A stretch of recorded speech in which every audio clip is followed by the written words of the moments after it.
आज हम सुनने जा रहे हैं श्रीमद् भागवत महात्म्य सुख सागर के पहले इस स्कंद का 5वां अध्याय।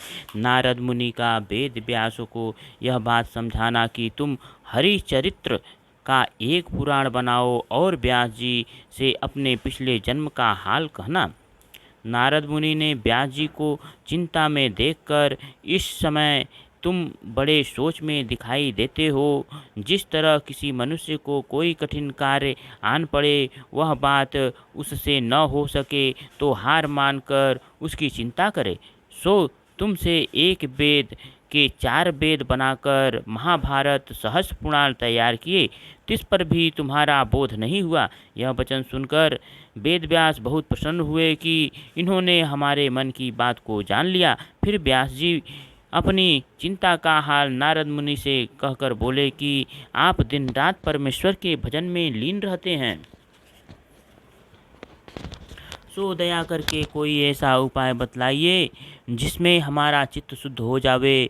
यह बात सुनकर नारद मुनि बोले कि हे व्यास जी, जिस तरह तुमने महाभारत और सहस्त्र पुराण में परमेश्वर का गुणानुवाद थोड़ा सा लिखकर यज्ञ और तप व तीर्थ और दान, व्रत और नेम व लड़ाई, देवता और संसारी मनुष्यों का हाल वर्णन किया है, उस तरह कोई पुराण निर्मल लीला और यश आदि पुरुष भगवान का मन लगाकर नहीं बनाया।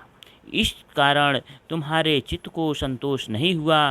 परमेश्वर की लीला के सिवाय दूसरे पुराणों के पढ़ने और सुनने में परिश्रम बहुत व लाभ थोड़ा होकर उसका फल सदा स्थिर नहीं रहता। वह सुख थोड़े दिन भोगकर फिर जन्म लेना पड़ता है, और श्री परमेश्वर की कथा में चित्त लग जाने से जितना फल व सुख प्राप्त होता है वह हाल वर्णन नहीं हो सकता।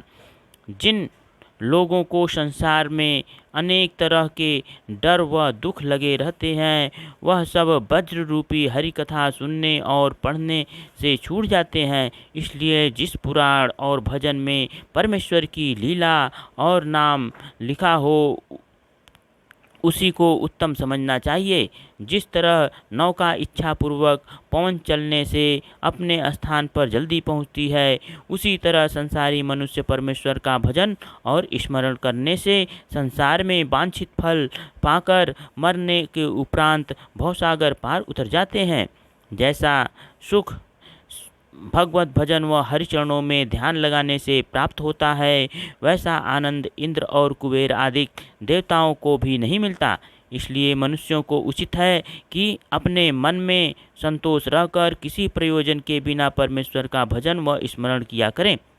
संसार में सब तरह का सुख व दुख पिछले जन्म के कर्मों से प्राप्त होकर हरिभजन करने में सूली का कांटा हो जाता है। हरिचरणों का ध्यान मन में रखने से सांसारी माया छूटकर फिर उस मनुष्य को यज्ञ और तप व व्रत और दान आदि करने का कुछ प्रयोजन नहीं रहता। और जो लोग हरि भक्ति न रखकर केवल यज्ञ और तप और व्रत व तीर्थ करते हैं, वह आवागमन से रहित नहीं होते। शुभ कर्म करने से थोड़े दिन उसका सुख भोग कर फिर जन्म लेते हैं। बाजी बात वेद व पुराण में तुमने इस तरह पर लिखी है जिसको मूर्ख नहीं समझेंगे। जैसे आपने पितरों का श्राद्ध करना मांस से लिखा है, इसलिए मांस खाने वाले तुम्हारे वचन का प्रमाण मानकर मांस भोजन करके यह न समझेंगे कि व्यास जी का अभिप्राय मांस से यज्ञ और श्राद्ध करने वास्ते है। इस तरह की बात साधु व तपस्वी अच्छी न मानेंगे। जो लोग हंस रूपी परमेश्वर के भक्त हैं, वह वैकुंठ के भजन व स्मरण और हरिचरणों के ध्यान में मग्न रहकर दूसरी बात नहीं चाहते। जिस तरह हंस मानसरोवर के किनारे रहकर दाने की जगह मोती चुगते हैं, और कौवा अशुद्ध जगह बैठकर विष्ठा आदि अशुद्ध वस्तु खाता है, और अपनी बोली बोलकर मारे अभिमान के दूसरे पक्षी को अपने बराबर नहीं समझता, और उसकी बोली हंस प्रिय नहीं करते। उसी तरह हंस रूपी साधु और वैष्णव को परमेश्वर का गुण और चरित्र सुनना प्यारा लगता है, और जो पुराण श्याम सुंदर के नाम की स्तुति से रहित है वह उनको अच्छे नहीं लगते। काक रूपी मनुष्य उन बातों का सुनना जिनमें केली व कीड़ा संसारी सुख रहता है अच्छा जानते हैं, इसलिए तुम्हारे मन को संतोष नहीं हुआ। अब तुम्हें चाहिए कि एक पुराण ऐसा बनाओ जिसमें सब लीला गुण परमेश्वर का लिखा हो, और उसके पढ़ने सुनने से मनुष्यों के पुण्य प्राप्त होकर मरने के उपरांत मुक्ति पदवी मिले।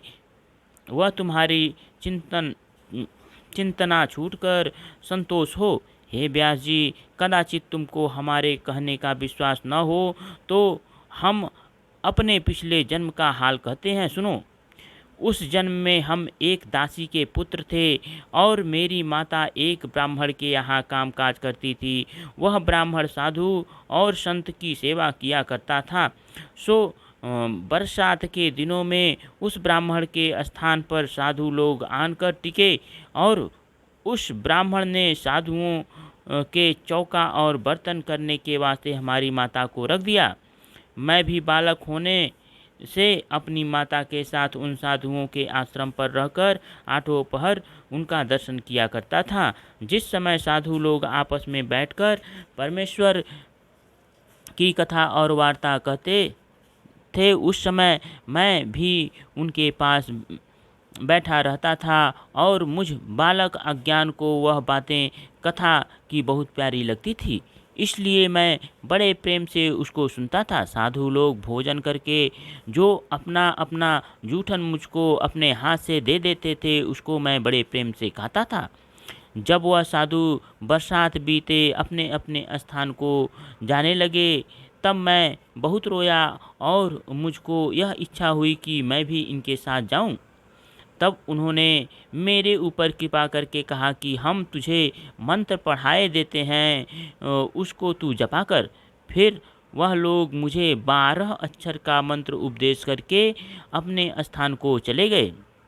मैं उस मंत्र को जपकर उन साधुओं की आज्ञा प्रमाण श्री कृष्ण और बलराम और प्रद्युम्न और अनिरुद्ध के चरणों का ध्यान करने लगा।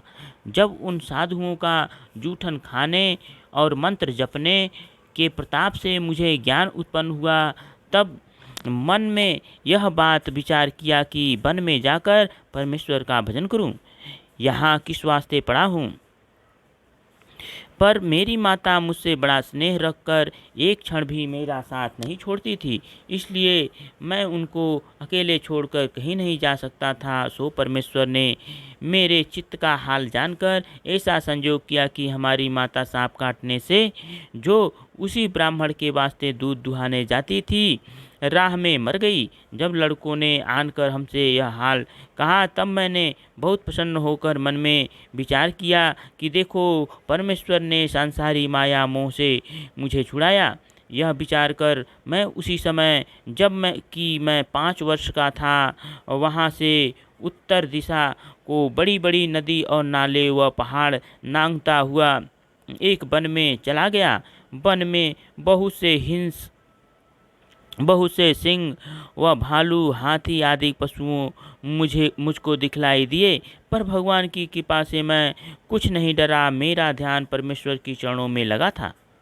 इससे मुझे कुछ भूख और प्यास भी नहीं लगी। जब मैं बहुत दूर एक वन में जहाँ मनुष्यादिक का आवागमन नहीं था पहुँचा, तब वहाँ एक वृक्ष पीपल का नदी के किनारे देखा। जब मैंने उस वृक्ष के नीचे जड़ पर बैठकर परमेश्वर के रूप का ध्यान किया, तब भगवान का दिव्य रूप मुझको ध्यान से ऐसा देख पड़ा कि एक मनुष्य सुंदर, जिसके मुखार बिंदु का प्रकाश सूर्य से भी अधिक था, चतुर्भुजी मूर्ति, शंख व चक्र व गदा और पद्म अपने हाथों में लिए, पीतांबर और बैजंती माला धारण किए, किरीट और मुकुट और कुंडल कानों में पहने, श्याम स्वरूप, कमल नयन, लंबी भुजा, घूंघर वाले बाल, तापहारिणी चितवन, मंद मंद मुस्कुराते और बिजली की तरह चमकते हुए मुझको दिखलाई दिए। उस रूप को देखते ही मैंने बहुत प्रसन्न होकर चाहा कि इस रूप को देखता रहूं। जब वह स्वरूप मेरे ध्यान से गुप्त हो गया और मैं बड़ा सोच करने लगा, तब यह आकाशवाणी हुई कि तू चिंता छोड़कर मेरे भजन में लीन रह। तेरे मन में अधिक प्रीति उत्पन्न होने के वास्ते हमने एक बेर अपना दर्शन तुझे दिया है।